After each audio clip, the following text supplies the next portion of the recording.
Shalom saudara-saudaraku yang dikasihi oleh Tuhan. Senang sekali untuk hari ini saya bisa kembali menyapa saudara di dalam tayangan video singkat ini. Mari kita tunduk kepala terlebih dahulu sebelum kita membaca dan merenungkan firman Tuhan. Bapa di surga, kami datang kepadamu pada siang hari ini. Kami sangat bersyukur, berterima kasih Tuhan memberikan cuaca yang baik kepada kami. Tuhan juga memberikan tubuh yang sehat kepada kami. Kami mau membaca dan merenungkan firman-Mu. Tolong Tuhan, Engkau terangi hati dan pikiran kami dengan Roh yang kudus, sehingga kami boleh sungguh-sungguh mengerti dan memahami setiap kebenaran firman-Mu. Kami boleh menjadi pelaku-pelaku firman, dan kami boleh menjadi berkat bagi orang-orang di sekitar kami. Dalam nama Yesus kami berdoa. Amin. Saudara yang dikasihi oleh Tuhan, saya mengajak untuk kita membuka Alkitab kita di dalam Galatia pasal yang kelima, ayat yang pertama sampai dengan ayat yang ke-15. Tetapi hari ini saudara, saya hanya akan membaca ayat yang pertama dan ayat yang ke-13. Demikian bunyi firman Tuhan, Galatia 5 ayat yang pertama dan ayat yang ke-13. Supaya kita sungguh-sungguh merdeka, Kristus telah memerdekakan kita. Karena itu, berdirilah teguh dan jangan mau lagi dikenakan kuk perhambaan. Ayat yang ke-13. Saudara-saudara, memang kamu telah dipanggil untuk merdeka. Tetapi janganlah kamu mempergunakan kemerdekaan itu sebagai kesempatan untuk kehidupan dalam dosa. Melainkan layanilah seorang akan yang lain oleh kasih. Saudara, kita bersyukur beberapa waktu yang lalu, tepatnya tanggal 17 Agustus, kita memperingati Hari Kemerdekaan Republik Indonesia yang ke-75. Tentu saudara, kita memperingatinya dengan penuh ucapan syukur dan bahagia, sebab bangsa kita tidak lagi ada di bawah penjajah, tetapi bangsa kita sudah merdeka dari penjajahan. Hari ini saudara, saya tidak berbicara tentang kemerdekaan Republik Indonesia, tetapi saya mengajak untuk kita sama-sama merenungkan dari bagian ini tentang kemerdekaan Kristen.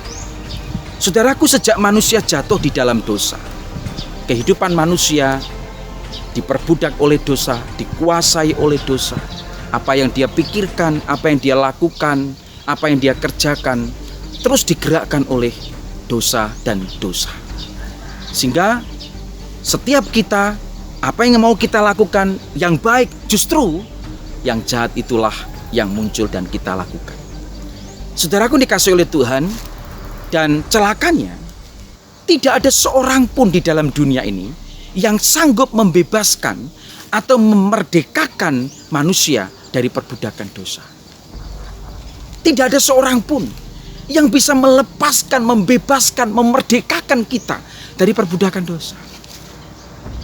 Tetapi syukur kepada Allah, oleh karena Yesus lahir ke dalam dunia ini, Dia mati di atas kayu salib untuk menebus dosa saudara dan saya. Dia mati di atas kayu salib untuk membebaskan kita, untuk memerdekakan kita dari perbudakan dosa. Sehingga Alkitab mengatakan di dalam Galatia 5 ayat pertama, supaya kita sungguh-sungguh merdeka, Kristus telah memerdekakan kita. Ini poin yang pertama. Kristus memerdekakan kita, dan kita adalah orang-orang yang sungguh-sungguh merdeka. Kita tidak lagi diperbudak oleh dosa. Kita tidak lagi dikuasai oleh dosa. Sebab kita ini setelah dibebaskan, telah dimerdekakan oleh siapa? Oleh Kristus. Banyak orang Kristen yang ragu. Apakah saya ini sudah dimerdekakan? Apakah saya ini sudah dibebaskan oleh Kristus? Saya mau katakan hari ini, Kristus sudah memerdekakan saudara. Kita adalah orang-orang yang sungguh-sungguh merdeka. Oleh karena itu pesan firman Tuhan katakan di dalam pasal 5 ayat yang pertama, karena itu berdirilah teguh dan jangan mau lagi dikenakan kuk perhambaan. Kita sungguh-sungguh merdeka. Dan kemerdekaan itu hanya ada di dalam Yesus Kristus. Saudaraku yang dikasihi oleh Tuhan, jangan puas dulu karena kita sudah menjadi orang yang merdeka. Jangan puas dulu karena kita sudah menjadi orang yang bebas dari dosa, merdeka dari dosa. Jangan puas dulu. Sebab ternyata ayat yang ke-13 di kitab Galatia ini mengatakan, saudara-saudara, memang kamu telah dipanggil untuk merdeka. Tetapi janganlah kamu mempergunakan kemerdekaan itu sebagai kesempatan untuk kehidupan dalam dosa. Oh saudara sekalian dikasihi oleh Tuhan, ini pesan Tuhan yang luar biasa kepada kita semua. Kita memang sudah dimerdekakan oleh Kristus. Kita sungguh-sungguh orang yang merdeka. Tetapi jangan sekali-kali kita menyalahgunakan kemerdekaan itu sebagai kesempatan untuk berbuat dalam dosa. Saudaraku dikasih oleh Tuhan Yesus Kristus, ternyata banyak orang-orang Kristen yang ada di Galatia. Memang mereka sudah dimerdekakan, tetapi ternyata mereka tetap hidup dan mau menghambakan diri kepada dosa. Mereka masih mau dikenakan kuk perhambaan oleh dosa. Mereka mempergunakan kesempatan yang sudah dimerdekakan itu untuk kehidupan dalam dosa. Saudara, saya rasa ini peringatan yang keras bagi setiap kita. Saudara dan saya adalah orang yang sudah dimerdekakan. Tapi jangan kita menyalahgunakan kemerdekaan yang telah Tuhan berikan kepada kita untuk kita hidup di dalam dosa. Saudara, banyak orang Kristen mentang-mentang sudah diselamatkan, mentang-mentang sudah jadi Kristen, mentang-mentang sudah jadi merdeka, kemudian dengan seenaknya sendiri berbuat dosa. Saudara, saya rasa bukan seperti itu maksud Tuhan memerdekakan saudara dan saya.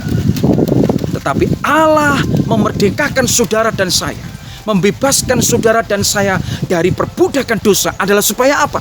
Supaya kita tidak lagi diperhamba oleh dosa. Dan kita tidak menyalahgunakan kemerdekaan yang Tuhan berikan kepada kita. Bahkan di dalam kitab dalam kitab Galatia, ayat pasal yang kelima, ayat yang ke-13 dikatakan, layanilah seorang akan yang lain oleh kasih. Jadi saudara, ketika kita sudah hidup dimerdekakan, maka ada tanggung jawab yang besar buat kita. Itu supaya apa? Kita hidup saling melayani satu dengan yang lain oleh kasih. Jangan lagi kita saling menggigit. Jangan lagi kita saling menelan. Jangan lagi kita saling membinasakan. Tetapi marilah kita saling mengasihi satu dengan yang lain. Saudara, hari ini Tuhan berkata kepada kita melalui firman Tuhan, engkau dan saya adalah orang yang sudah dimerdekakan. Jangan kita hidup menyalahgunakan kemerdekaan yang Tuhan berikan kepada kita. Tetapi pakailah hidup yang sudah dimerdekakan oleh Kristus ini untuk kemuliaan nama Tuhan. Dan kita mau terus belajar dan terus belajar melayani, mengasihi orang-orang yang ada di sekitar kita. Saya rasa itulah cara kita mengisi kemerdekaan yang Tuhan anugerahkan kepada kita. Yaitu apa? Kita hidup saling mengasihi satu dengan yang lain. Kita berdoa. Bapa di surga, kami datang kepadamu hari ini. Kami bersyukur untuk firman-Mu yang kembali menjelaskan kepada kami, menegaskan, menguatkan kami bahwa kami adalah orang-orang yang sudah dimerdekakan oleh Kristus. Dan kami sungguh-sungguh menjadi orang yang sudah merdeka. Karena itu Tuhan, tolonglah kami supaya kami tidak menyalahgunakan kemerdekaan yang telah Tuhan anugerahkan kepada kami dengan hidup dan tetap hidup di dalam dosa. Tapi kami mau mempergunakan kemerdekaan yang sudah Tuhan berikan kepada kami dengan kami hidup saling mengasihi, saling memperhatikan, saling mempedulikan satu dengan yang lain. Tolonglah kami Tuhan, berikan kami kemampuan dan kesanggupan untuk kami boleh melakukan firman-Mu di dalam kehidupan kami hari lepas hari. Di dalam nama Tuhan Yesus kami berdoa. Amin.